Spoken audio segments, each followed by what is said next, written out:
Mega power star Ram Charan నటిస్తున్న latest movie Peddi. హీరోయిన్గా జాన్వీ కపూర్, దర్శకుడు బుచ్చిబాబు ఈ సినిమాను చాలా ప్రతిష్టాత్మకంగా తెరకెక్కిస్తున్నాడు. ఇప్పటికే షూటింగ్ ఫుల్ స్పీడ్లో సాగుతోంది. ప్రెజెంట్ హైదరాబాద్లో చిత్రీకరణ జరుగుతుండగా ఈ నెల 18 నుంచి ఢిల్లీలో షూటింగ్ ప్లాన్ చేస్తున్నారు. మొత్తంగా జనవరి నాటికి షూటింగ్ పూర్తయ్యే ఛాన్స్ ఉందని సమాచారం. ఈ సినిమాపై రోజురోజుకీ అంచనాలు పెరుగుతూనే ఉన్నాయి. ఇప్పటికే రిలీజైన ఫస్ట్ షాట్ ఆడియన్స్ నుంచి అద్భుతమైన రెస్పాన్స్ తెచ్చుకుంది. ఇక చికిరి సాంగ్ అయితే ఇన్స్టంట్ చార్ట్ బస్టర్. యూట్యూబ్లో మిలియన్స్ ఆఫ్ వ్యూస్తో దూసుకుపోతోంది. ఈ సినిమాకు మ్యూజిక్ అందిస్తున్నాడు ఏఆర్ రెహ్మాన్. అందుకే మ్యూజిక్ ఆల్బంపై భారీ అంచనాలు ఉన్నాయి.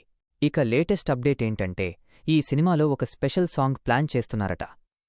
ఆ సాంగ్ కోసం ఒక స్టార్ హీరోయిన్ను తీసుకునే ఆలోచనలో ఉన్నాడు దర్శకుడు బుచ్చిబాబు. రెహ్మాన్ ఇప్పటికే ఒక ట్యూన్ ఇచ్చాడట. కానీ అది నచ్చకపోవడంతో ఇంకా పవర్ఫుల్ ట్యూన్ రెడీ చేయమని అడిగినట్టుగా తెలుస్తోంది.